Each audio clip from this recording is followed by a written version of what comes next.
বিৰচিত পাৰিজাত হৰণনাথ ভাগী তাত থকা পৰমাৰ্থিক কথাখিনি আমি আলোচনা কৰিবৰ কাৰণে অগ্ৰসৰ হৈছো।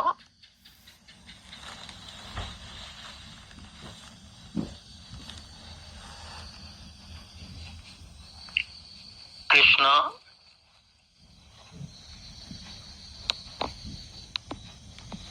নাথ ভাগী আৰম্ভ কৰা হৈছে শ্ৰী কৃষ্ণায় নমো নমঃ।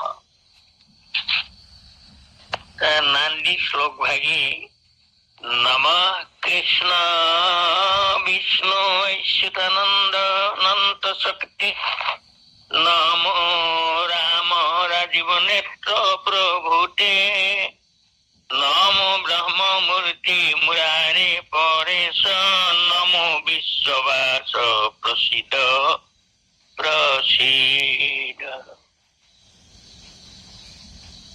খগেন্দ্র সমারূঢ় নির্যত্য শক্রং মুরালীলায় দৈবকী নন্দয় প্রিয়ং পারিজাতং জহার প্রিয়ার্থং পরেশায় কৃষ্ণায় তস্मै নমো নমঃ। এই শ্লোকভাগীৰ অৰ্থটো চমুকৈ তলতে কৈ দিছে। পুত্ৰ পহিলেহি শ্ৰীকৃষ্ণক প্ৰণাম কৰি কহো সভাসদ লোকক সম্বোধি বল পোন প্ৰথমে কৃষ্ণৰ চৰণত প্ৰণাম কৰি কয় কহো অৰ্থাৎ শ্ৰীকৃষ্ণৰ চৰণত সেৱা জনাই সভাসদ লোকক সম্বোধিবল সভাসদ সকলক সম্বোধন কৰি কৈছে ভো ভো সামাজিক ঈশ কৃষ্ণস্য জগতি পতি শ্ৰী পাৰিজাত হৰণং যাত্ৰাং সম্প্ৰতি পশ্যতে অথ ভতিমা। হে সভাসদ সকল, পৰম ঈশ্বৰ ভগৱন্ত কৃষ্ণ জগতপতিৰ পাৰিজাত হৰণ নামৰ নাটখন সম্প্ৰতি সকলোৱে উপভোগ কৰক। পশ্যত মানে সকলোৱে চাওক। অথ ভতিমা, ইয়াৰ পিছত ভতিমা ভাগত ভগৱন্ত কৃষ্ণৰ ৰূপ বৰ্ণনা কৰা হৈছে। বিশেষকৈ জয় জয় কৃষ্ণ দেৱ নিজ অংশ লীলা নাশিত কংস সবংশ যাকেৰি চৰিত্ৰ ভকত অৱতাংশ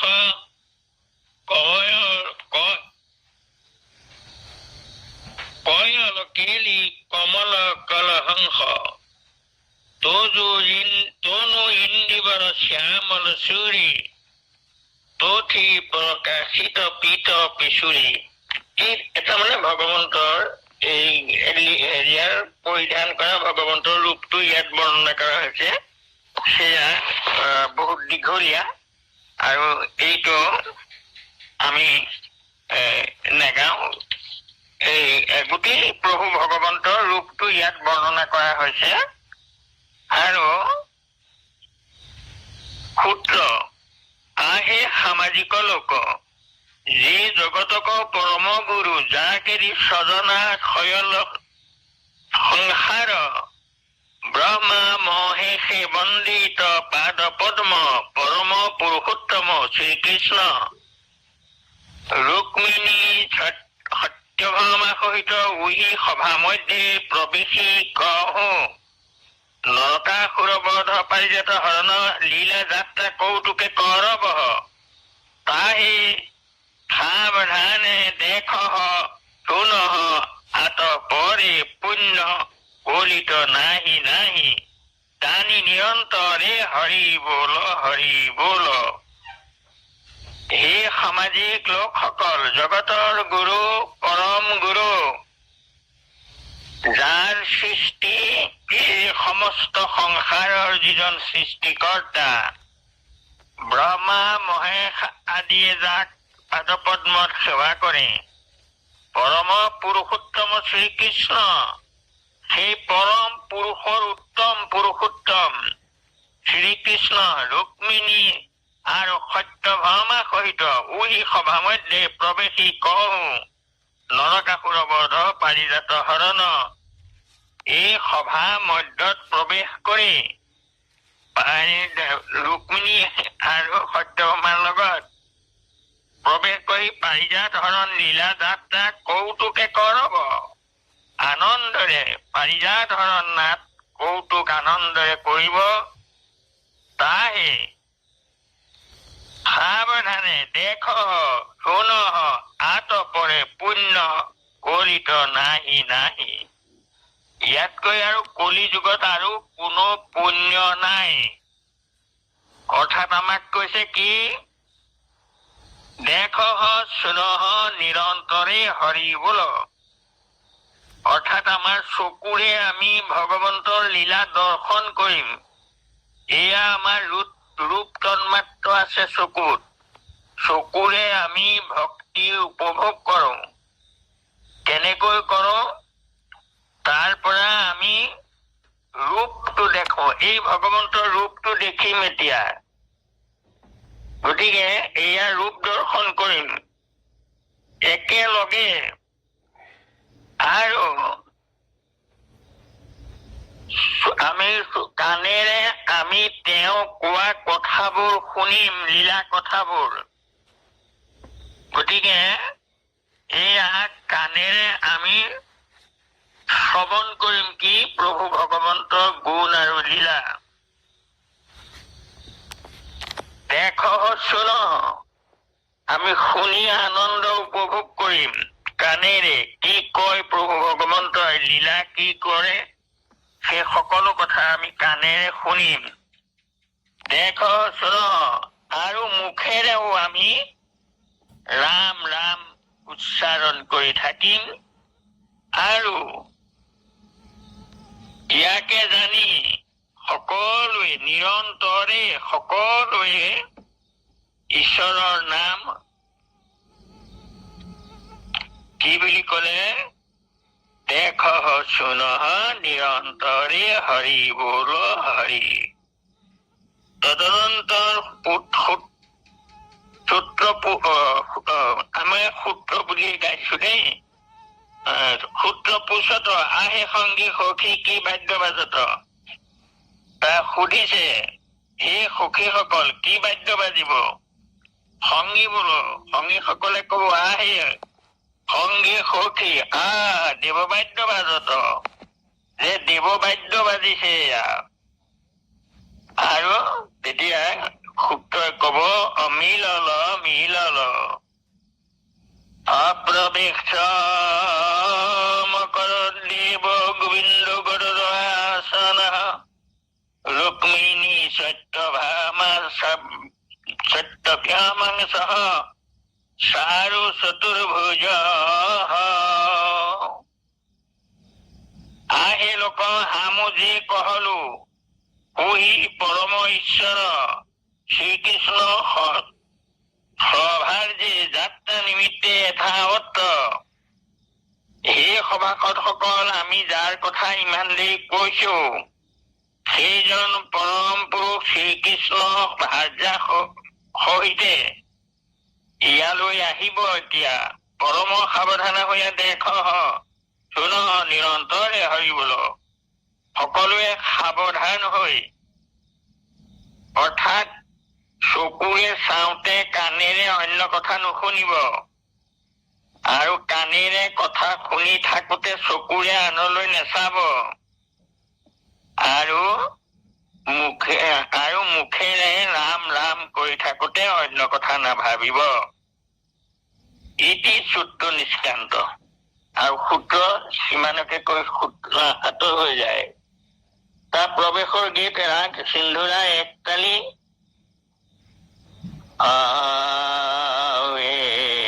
গৰুৰ কেতু কয় পৰ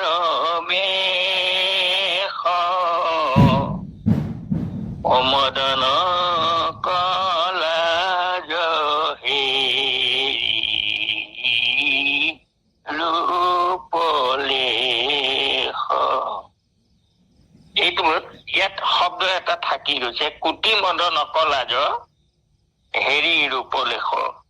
এয়া ভগৱন্ত কৃষ্ণৰ প্ৰৱেশ, এয়া প্ৰৱেশ কৰিছে। শ্যাম মূৰ্তি দীপিতি পীতবাসা মুকুট কুণ্ডল মণি মুখ পৰকাশা। সুন্দৰ মূৰ্তি পীতবসন পৰিধান কৰি, মুকুট পৰিধান কৰি, কুণ্ডল মণি এয়াই মুখ প্ৰকাশ কৰি আহিছে। আৰু হাতত কৰে কংকন বনমালা উৰি ললে, আৰু কৰত কংকন বনমালা উৰি ললে, আৰু তাৰমানে হৃদয়ৰ পৰা ধৰি একেবাৰে হেৰিলৈকে বনমালা উজলি উঠিছে। সংগে সত্য ভামা ৰূপমণি বৰণাৰী, আৰু এই ৰুক্মিণী আৰু সত্যভামাৰ লগত আহিছে। শৰীৰক জ্যোতি জলয় দিশপাশা, দিশ চাৰিওফালে তেওঁ শৰীৰৰ জ্যোতিয়ে পোহৰ কৰি আহিছে। কহয় শংকৰ হৰি দাসা। আহে সভাসদ লোক শ্ৰীকৃষ্ণ পত্নী সব সহিতে কৌতুকে নৃত্য কৰ কহো, ৰুক্মিণী সহিতে কমন্দিৰে হল। এইদৰে প্ৰৱেশ কৰি আহি ৰুক্মিণীৰ সৈতে এঠাইত ৰল। তাৰমানে ৰুক্মিণীৰ সৈতে তেওঁ এঠাইত ৰলে, আৰু সত্যভামা নিজৰ মন্দিৰে হল, আৰু সত্যভামা তেওঁৰ নিজৰ মন্দিৰলৈ গলগৈ। তাৰপৰা তদনন্তৰ দেৱতা ইন্দ্ৰ নাৰদ সহিত আশী হওক, আৰু সেই তাৰ পিছতে দেৱতা ইন্দ্ৰ আৰু নাৰদ আহি পালে। শ্ৰীকৃষ্ণক শিৰে প্ৰণাম কৰ কহো, নৰকাসুৰক বিশেষতা জইছে নিবিদল। নাৰদ আশীৰ্বাদ কৰ শ্ৰীকৃষ্ণক হাতে জইছে পাৰিজাত নিবিদল। ৰুক্মিণীক মাথে জগতক নাথে জইছে পিন্ধাবল। আহে লোক তাহে দেখ শুন নিৰন্তৰে হৰি বল হৰি বল। এয়া তাৰমানে তাৰ পিছতে দেৱতা ইন্দ্ৰ নাৰদৰ লগত আহি তাত উপস্থিত হব, আৰু শ্ৰীকৃষ্ণক শিৰে প্ৰণাম কৰ কহো। ভগৱন্ত কৃষ্ণক দুয়োজনে সেৱা কৰি নৰকাসুৰক বিশেষতা জইছে নিবেদন।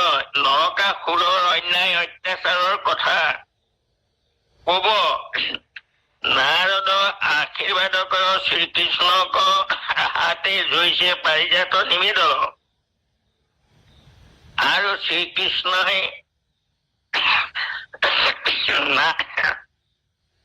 নাৰদে শ্ৰীকৃষ্ণক আশীৰ্বাদ বচন বুলি যেনেকৈ পাৰিজাত ফুল তেওঁৰ হাতত দিলে, ৰুক্মিণীক মাথে জগতক নাথে জইছে পিন্ধাবল। ৰুক্মিণীৰ মাথাত অৰ্থাৎ ৰুক্মিণীৰ মূৰত জগতৰ নাথ শ্ৰীকৃষ্ণ জইছে পিন্ধাবল। যেনেকৈ পাৰিজাত নিবেদন আৰু ৰুক্মিণীক মাথে জগতক নাথে জইছে পিন্ধাবল। যেনেকৈ জগতৰ নাথে ৰুক্মিণীৰ মূৰত পাৰিজাত গুজি দিলে। আহে লোক তাহে দেখ শুন নিৰন্তৰে হৰি বল হৰি বল। আৰু সেয়া সকলোৱে চোৱা আৰু নিৰন্তৰে হৰি বল হৰি বল। এতিয়া প্ৰশ্নটো হল এইটো যে নাৰদ আৰু ইন্দ্ৰ আহিছে তালৈ, আৰু লগত এপাহ পাৰিজাত ফুল লৈ আহিছে এপাহ, আৰু আনি পেলাই সেই পাৰিজাত ফুলপাহ ভগৱন্তক এতিয়া দিব। মই এখন হেৰি কৰি লৈ তাৰপিছত বাৰু কম কথাখিনি। তেৰা গাখোৱাৰী, তাৰমানে এতিয়া ইন্দ্ৰ ঐৰাৱতৰ কন্ধত আহিব। এয়া আহিছে ঐৰাৱত কন্ধে বাস হব আৱে আগহি নাৰদ হৰিগুণ গাৱে। আৰু তাৰ আগতে হৰিগুণ গাই গাই নাৰদ উপস্থিত হৈছে। সুন্দৰী ৰমণী শশী একোপাশে, আৰু সুন্দৰী শশী অৰ্থাৎ তাৰমানে শশী ইন্দ্ৰৰ ভাৰ্যা আহিছে। চলল ভূভংগ লয় লাখে, একেবাৰে সুন্দৰকৈ ভূভংগ দেখুৱাই দেখুৱাই মাথে ছত্ৰ বৰ্জ একোহাতে, মাথাত ছত্ৰ এক হাতত বৰ্জ, কহ শংকৰ নতি গোপিনী নাথে। তেওঁলোক আহি তাত পাইছেহি। আৰু তদনন্তৰ নাৰদকো দেখি শ্ৰীকৃষ্ণ সভাৰ্যে উঠি কহু শপতে প্ৰণাম কৰিল। আৰু শ্ৰীকৃষ্ণই পত্নী সহ ৰুক্মিণী সহ উঠি প্ৰণাম কৰিলে, অৰ্থাৎ হাতযোৰ কৰি সপুত অঞ্জলি ধৰি প্ৰণাম কৰিলে। নাৰদ হাতে তুলি, আৰু নাৰদেও তেওঁক হাতে তুলি ধৰি চিৰঞ্জীৱ বুলি আশীৰ্বাদ শ্লোক পৰল। আৰু শ্লোক মাতিলে, তাৰমানে আশীৰ্বাদ দিলে। জয় জয় দেদু দেৱ দৈৱকী নন্দনষ্টম, ভুৱনপতি সমস্তৈৰৰ্চিতাংঘ্ৰি সদৈৱ, নিজ জন ভয় হাৰিণ সৃষ্টি সংহাৰকাৰীণ, অসুৰ নৰকাততান সম্প্ৰতং পাহি দেৱান। এইদৰে তাৰমানে হে প্ৰভু, হে যদু দৈৱকী নন্দন, হে যদু নন্দন, হে সৃষ্টিৰ স্থিতি লয়ৰ কাৰণ, আৰু তাপিতজনক উদ্ধাৰ কৰোতা, সদায় ভকতক ৰক্ষা কৰোতা, আৰু নিজৰ ভকতৰ ভয় হৰণ কৰোতা, আৰু সৃষ্টি স্থিতি প্ৰলয়ৰ গৰাকী, অসুৰ নৰকাসুৰাত্ৰাণ সাম্প্ৰতং পাহি দেৱান। সেই তেনে এটা অসুৰ নৰকাসুৰৰ পৰা বৰ্তমান পাহি দেৱান, জগতক ৰক্ষা কৰা। উহি আশীৰ্বাদ কৰে শ্ৰীকৃষ্ণক হাতে পাৰিজাত দিয়ে, নাৰদ তাহেক মহিমা কহল। আৰু এই বুলি কৈয়ে পাৰিজাত ফুল পাহ নাৰদৰ হাতত কৃষ্ণৰ হাতত দিলে। দি পেলাই কি কৰিলে, নাৰদ বোলো তাহেক মহিমা কহল, অৰ্থাৎ পাৰিজাতৰ মহিমা কলে। মহিমাটো কি কলে শুনক। হে কৃষ্ণ, ওই পাৰিজাত গন্ধ তিনি প্ৰহৰ এক পথ যায়। হে কৃষ্ণ, এই পাৰিজাত ফুলৰ পোহৰ তিনি প্ৰহৰ পথলৈকে গোন্ধাই থাকে। ইয়াৰ ইমান সুন্দৰ গন্ধ। তাহেক কৃষ্ণ উহি পাৰিজাত গৃহে ৰহে। শব্দবোৰ চাব, এই পাৰিজাত যাৰ গৃহত থাকে, ধন জন বিভৱ তাহেক সাৰ হে নাই। তেওঁলোকৰ ধন জন ঐশ্বৰ্য একোৱেই এৰি নিদিয়ে। উহি দেৱ দুৰ্লভ পাৰিজাত, যে নাৰী পৰিধান কৰে। এই দেৱৰ দুৰ্লভ পাৰিজাত ফুল যিগৰাকী মহিলাই পৰিধান কৰিব, সে পুষ্পক মহিমাই স্বামীত পৰম সৌভাগিনী হয়। এই ফুলৰ মহিমাৰে তেওঁ স্বামীৰ পৰম প্ৰিয় হয়। তাহেক বাৰী চাৰি স্বামী কোঠাই যাৱে নাহি। তেওঁৰ তাৰমানে তেওঁৰ কথাটো এৰি স্বামীয়ে কেতিয়াও আঁতৰ হৈ যাব নোৱাৰে। কুসুমক মহিমা কি কহব। এই কুসুম, এই ফুলৰ মহিমা মই কি কম। এতিয়া ইয়াৰ পৰমাৰ্থটো হল, যে নাৰদে পাৰিজাত ফুলপাহ কেলে লৈ আহিলে,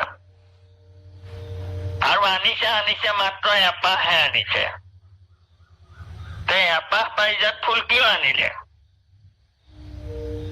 আৰু আনিলে ফুলপাহ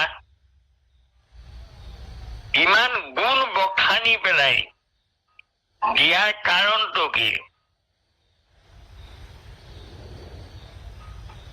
কাৰণ ফুলৰ মহিমা শুনাৰ লগে লগে যে যি পৰিধান কৰে তেওঁ স্বামীৰ পৰম বল্লভা হয়, আৰু তেওঁৰ কাষ চাৰি তেওঁৰ আঁতৰলৈ কেতিয়াও যাব নোৱাৰে। এই যে পাৰিজাত ফুলৰ মহিমা বৰ্ণনা কৰা মানে ৰুক্মিণীক ফুলপাহৰ প্ৰতি আগ্ৰহী কৰি তোলাৰ তাৰমানে কথা। নহলে তাৰমানে সিমান আগ্ৰহ নকৰিব, এপাহ ফুল আনিছে, গতিকে ফুলৰ মহিমাটো কৰি পেলাই বিশেষকৈ ৰুক্মিণীক আকৰ্ষণ কৰিছে। আকৰ্ষণ কৰাৰ কাৰণটো কি? যে যদি ফুলপাহৰ গুণ বখানি তেনেকৈ আকৰ্ষণ নকৰে, তেতিয়া ৰুক্মিণীয়ে সেই ফুলপাহ লবলৈ সিমান হেঁপাহ হয়তো নকৰিলেহেঁতেন। গতিকে ৰুক্মিণীক বুজাই কলে যে এই পাহ যদি যে পিন্ধে তেওঁ স্বামী বৈশ্য হৈ থাকে, গতিকে কোন ভাৰ যায় স্বামীক সন্তুষ্ট কৰিবলৈ সেই ফুলপাহ নিবিচাৰিব? প্ৰশ্নটো হল, যদি ফুলপাহ নিপিন্ধায় তেতিয়াহলে এটা ডাঙৰ উদ্দেশ্য সাধন নহয়। সেই উদ্দেশ্যটো হল কি? যে সত্যভামা বসুমতীৰ অংশে জাত হৈ আছে। সত্যভামাৰ বসুমতীৰ অংশ বৰাহ ৰূপ ধাৰণ কৰি যেতিয়া ভূমি উদ্ধাৰ কৰিছিলে, তেতিয়া বসুমতীৰ ৰজস্বলা অৱস্থা, আৰু তাতেই বসুমতীৰ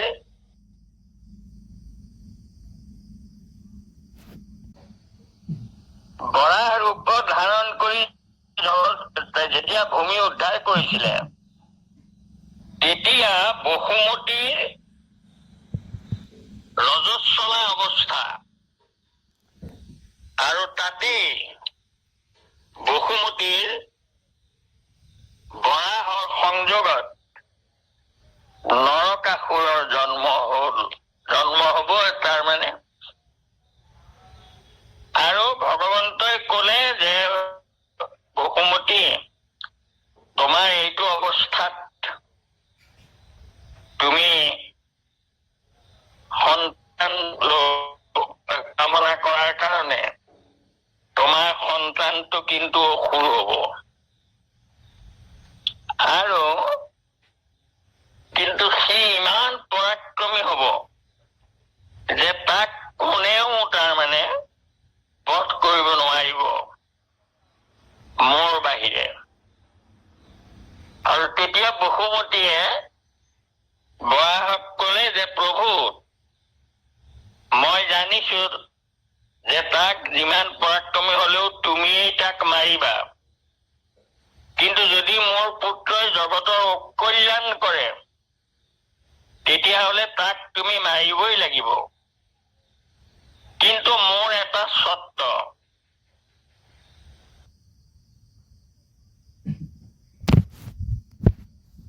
যে যেতিয়ালৈকে মই নকওঁ তেতিয়ালৈকে তুমি কিন্তু তাক নামাৰিবা প্ৰভু। আৰু ভগৱন্তয়ো তেওঁক কথা দিলে বৰাহ ৰূপত, ঠিক আছে তুমি যেতিয়া তাক মাৰিবলৈ কবা মই তেতিয়াহে মাৰিম, যিমান অত্যাচাৰ কৰিলেও মই তাক নামাৰো। এই কথাত আবদ্ধ হৈ আছে। এতিয়া এই কথাখিনি নাৰদে জানে গোটেই কাহিনীটো, যে নৰকাসুৰক মাৰিবলৈ বসুমতী আজ্ঞা লাগিব, আৰু বসুমতী সত্যভামা হৈ আছে ৰূপত। গতিকে নৰকাসুৰক মাৰিবলৈ কৃষ্ণ যাওঁতে সত্যভামাই যাতে লগ নেৰে, তেওঁৰ লগত গুচি যায় আৰু গৈ সেই নৰকাসুৰক মাৰি পেলাই মানে পাৰিজাত আনিবগৈ লাগিব। গতিকে লৰালৰিকে তেওঁ কব বেগেতে মাৰক, সোনকালে মাৰক, পাৰিজাত আনিবগৈ লাগে সেই একে যাত্ৰাতে। ইমান তাৰমানে এই কথাটোৰ কাৰণেই পাৰিজাত আনি সেয়া ৰুক্মিণীক কেনেকৈ আকৃষ্ট কৰিছে চাওক। হে কৃষ্ণ উহি পাৰিজাতক গন্ধ তিনি প্ৰহৰে ক যায়। কৃষ্ণ এই যে পাৰিজাত ফুলপাহ মই আনিছো, তাৰমানে ৰুক্মিণীক শুনাইছে কথাটো। আৰু এয়া আৰু কি বুলি কলে, যে নাৰী পৰিধান কৰিছে পুষ্পক মহিমায়ে, সেই ফুলৰ মহিমাত তেওঁ পৰম সৌভাগিনী হয়। আৰু তেওঁৰ স্বামীয়ে তেওঁৰ ঠাই এৰি কলৈকো আঁতৰ হৈ যাব নোৱাৰে। এইদৰে উহি বুলি নাৰদ চুই পাৰি বৈঠি মৌনে ৰহল্ল। আৰু এই বুলি কৈয়ে নাৰদে মানে চুই পহুৰ ছাল পাৰি তাতে বহি পেলাই মৌন হৈ বহিলে। শ্লোক শ্ৰুতা কুসুম হ্যং ৰুক্মিণী কেশৱ প্ৰিয়া প্ৰণম্য স্বামী শৰণং পাৰিজাত মজাসত। মুনিক মুখে কুসুমক মহিমা শুনি ৰুক্মিণী পৰম কৌতুকে কৃষ্ণক গৌৰ লাগি কৰ জুৰি বোলল। এই ঋষিৰ মুখত পাৰিজাতৰ মহিমা শুনি ৰুক্মিণী ভুল গল আৰু কৃষ্ণৰ চৰণত সেৱা কৰি কবলৈ লাগিলে, হে স্বামী আমি তোমাৰ প্ৰথম পত্নী জানি উহি দেৱ দুৰ্লভ পাৰিজাত প্ৰাণনাথ হামাক দেহু। হে প্ৰভু মই তোমাৰ প্ৰথম ভাৰ্যা, গতিকে দেৱৰ দুৰ্লভ এই পাৰিজাত ফুল মোক দিয়ক। উহি বুলি ধৰিছে কুসুম মাগলতা হে দেখ চেনহ নিৰন্তৰ হৰি বল। আৰু এই বুলি তাৰমানে এয়া এটা গীত আছে, আৰু সেই গীতেৰে এটা মানে যৌতি তালৰ এই হেৰিটো গীতটো কৌতুকে ৰুকুমণি নমিয়ে শ্ৰমিক পাৱে মাগে আঞ্জুৰি ঘূ জুৰি হাত। ৰুক্মিণীয়ে হাত জোৰ কৰি ভগৱন্তক সেৱা কৰি কৈছে, অব প্ৰাণনাথ মাথে মিলা মোহি উহি কুসুম পাৰিজাত।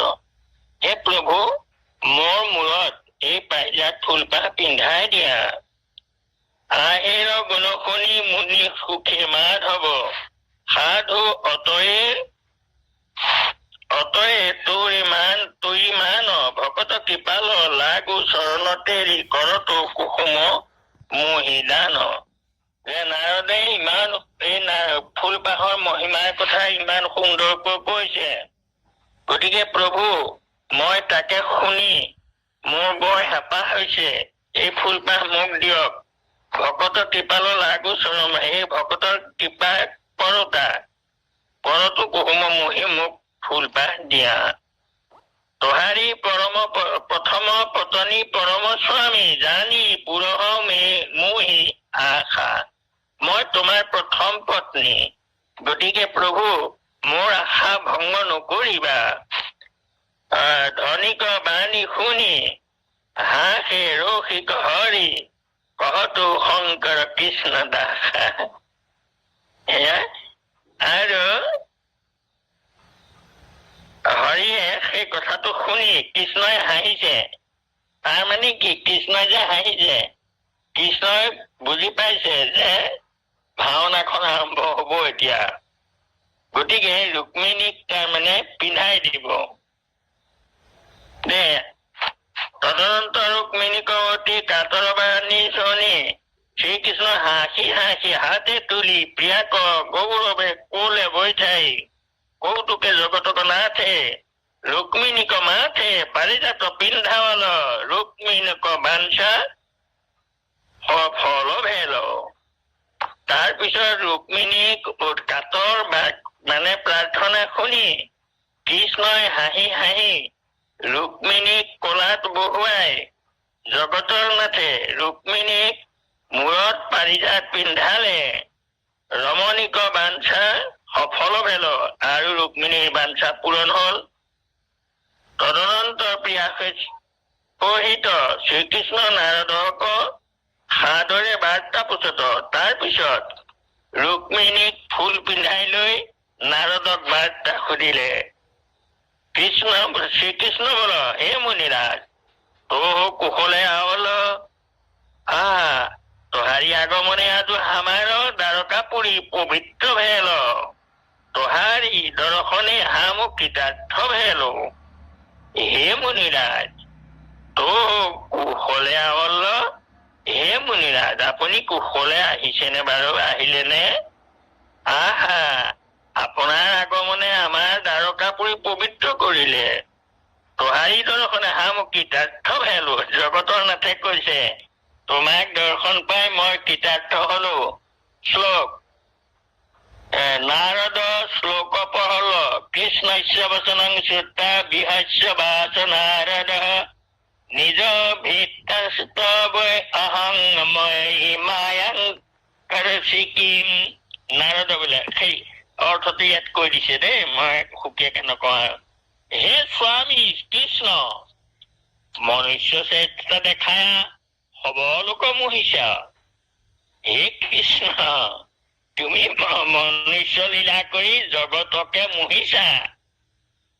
তোহাক ঈশ্বৰ বুলি জানই নাহি তোমাক ঈশ্বৰ বুলি জগতৰ লোকে বুজি নাপায় সেইকাৰণে সকলোকে মোহিছা।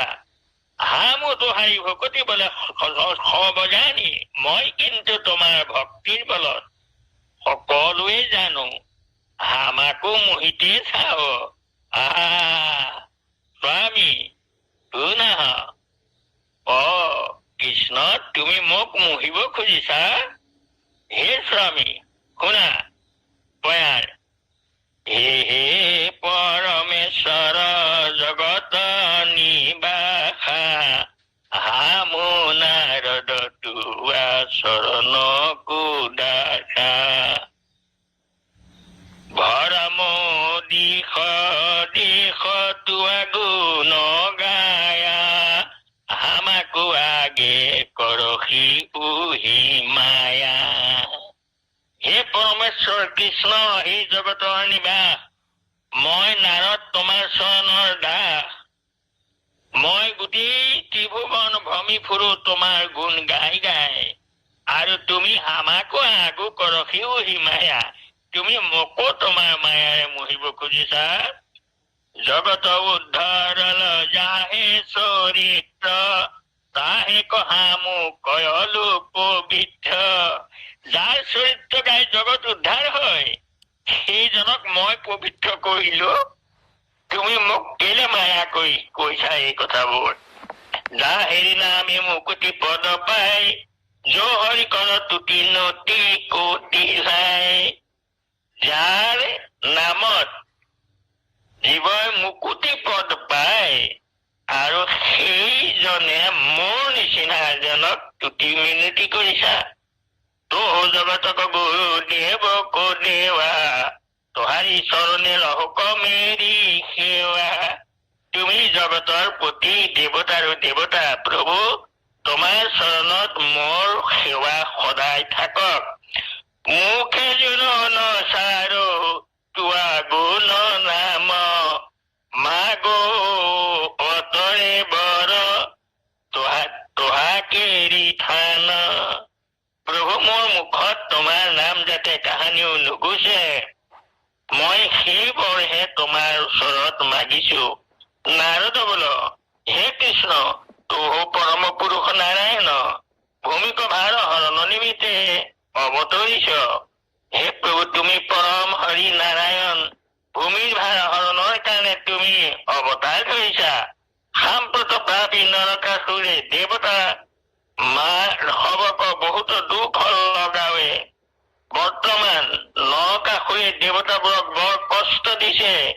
তন্নিমিত্ত শোষিত ইন্দ্ৰ দেবতা তোহাৰি চৰণে শৰণ লেলহ। হে কৃষ্ণ, দেখো দেখো। আৰু সেই কাৰণে দেৱতাই ভয় নিবাৰণৰ কাৰণে শশী সহ ইন্দ্ৰ আহিছে। চোৱা চোৱা, এয়া ইন্দ্ৰ তোমাৰ ওচৰলৈ আহিছ। ওহি বুলি নাৰদ মৌনে ৰহল তদন্তৰ শ্ৰীকৃষ্ণক আগো পৈ পুৰন্দৰ প্ৰণাম কৰকহু সভাৰ্যে কৰজুৰি তুতিব লল। তাহে দেখ চল নিৰন্তৰে হৰি বোল। এই বুলি নাৰদ মনে মনে থাকিলে। আৰু সভাৰ্যে ইন্দ্ৰ আহি শশী সহ ভগৱন্তক স্তুতি কৰিলে। আৰু তাক সকলোৱে শুনা। কৃষ্ণ মাধৱ মাধৱ পয়াৰ জয় জয় যাদৱ দেৱ জয় ধাতা কৃত সেৱ জয় ভকত কভয় হাৰি জয় জয় ঈশ্বৰ মুৰাৰী জাকেৰি নাম ঈশ্বৰী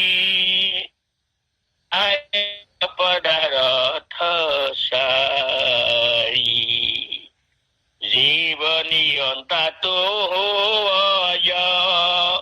বন্ধু তোৱা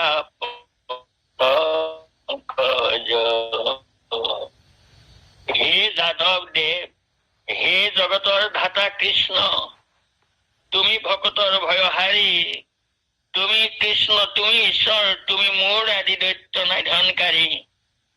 যাকে নাম উচ্চাৰি যাৰ নাম লৈ পৰম পদাৰথ পায়, অৰ্থাৎ চতুৰ্বৰ্গ সাধন হয়, ধৰ্ম অৰ্থ কাম মুখ্য পায়। জীৱ নিয়ন্তা তু অজ, তুমি জীৱৰ নিয়ন্তা, তুমি অজ, তোমাৰ জন্মই নাই। বন্ধু তোৱা পদ পংকজ, তোমাৰ চৰণ যুগলত মই সেৱা কৰো। অঘবক ধেনুক কংস মাৰল অসুৰ বংশ। অঘবক ধেনুক আৰু কংসক সবংশ মাৰিলা। হৰ ভাৰ ভকতক হেতু অৱতাৰ, তুমি ভূমিৰ ভাৰ হৰণ কৰিলা। ভকতৰ ৰক্ষাৰ হেতু তোমাৰ অৱতাৰ প্ৰভু। সাম্প্ৰত গোচৰ হামাৰি বান্ধৱ শুনহ মুৰাৰী। হে প্ৰভু, তোমাৰ ওচৰত এটি প্ৰাৰ্থনা কৰিব আহিছো, সেই প্ৰাৰ্থনা শুনা। অব নৰকাসুৰ পাপ কয়লি বৰি উপতাপ। এতিয়া সেই একে অসুৰ এটাই নৰকাসুৰে আমাক বৰ তাপ দিছে।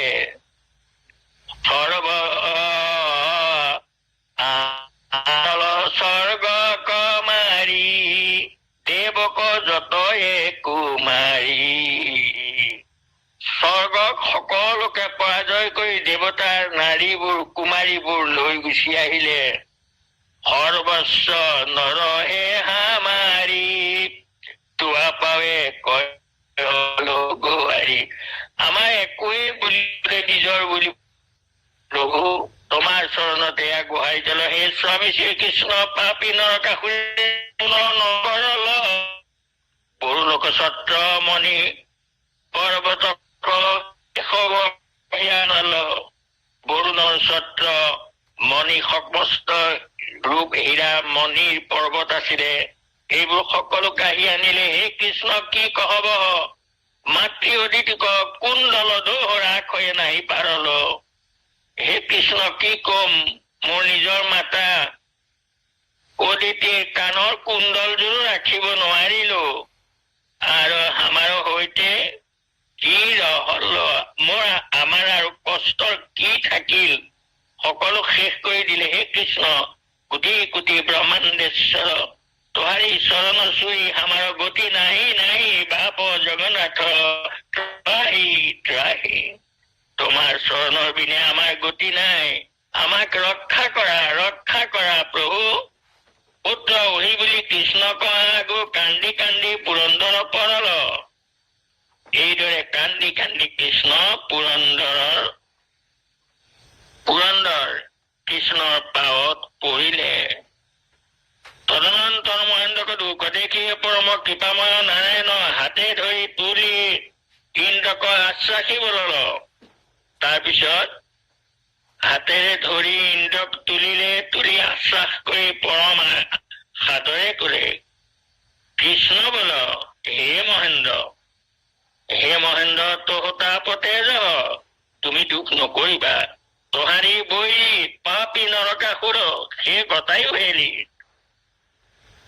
তোমাৰ শত্ৰু নৰকাসুৰ গতায়ো তাৰো আয়ুস শেষ হল তাহে কমা এই দেৱতাক প্ৰয়োজন সত্তৰে সাধ হব আৰু তাক মাৰি মই দেৱতাৰ কাৰ্য সাধন কৰি মুহি নিষ্ঠে জানি তো আগ হৈয়া সত্তৰে অমৰাৱতী চলহ এয়া তোমাক মই খাটাং কথা কলো তুমি এতিয়া অমৰাৱতীলৈ আগে আগে যোৱা নৰকাসুৰ বুলিতে হামুৱাজি নকৰব আমি নৰকাসুৰ বধৰ কাৰণে আজি মই তালৈ গমন কৰিম সেই সময় নাৰদ ইন্দ্ৰক বল সেই সময়তে নাৰদে ইন্দ্ৰক কলে নাৰদ বোল হে পুৰন্দৰ শ্ৰীকৃষ্ণ যেখনে অংগীকাৰ কয়ল তোহাৰি শত্ৰুক তেখনে কন্দপাত ভেল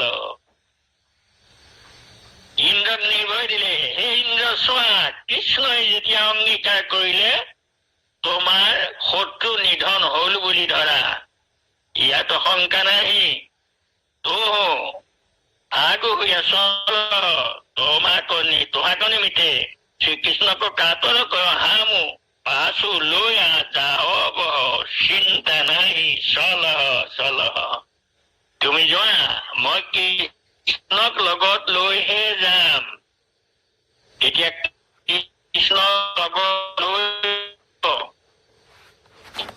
লগতে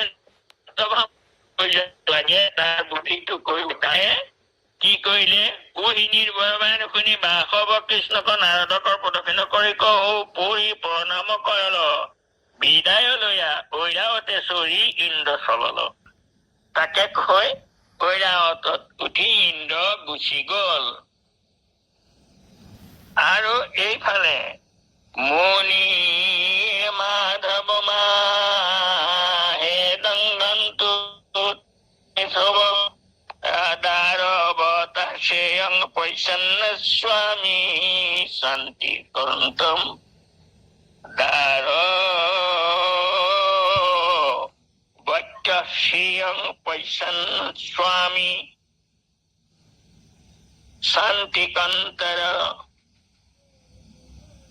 নাৰদে কৈছে এইটোহে কৃষ্ণ তোহ চৰিবাক সত্তৰে সাজ কৃষ্ণ তুমি নৰকাসুৰক বধিবলৈ যোৱাৰ কাৰণে প্ৰস্তুত হোৱা মই তোমাৰ দ্বাৰকাপুৰীখন অকমান আনন্দ কৰি চাই আহো তাৰমানে এতিয়া সত্যভামাক উচ্চতাবলৈ গুচি যাব উহি বুলি নাৰদ জয়িছে চলল তাহে দেখচোন নিৰন্তৰে হৰি বোলো এয়া গীত ৰাগ তাৰমানে নাৰদ চলি গৈছে আৰু দ্বাৰকাপুৰী চাই চাই ঘূৰি ফুৰিছে দ্বাৰকাৰ বৰ্ণনা কৰা হৈছে ইয়াত আৰু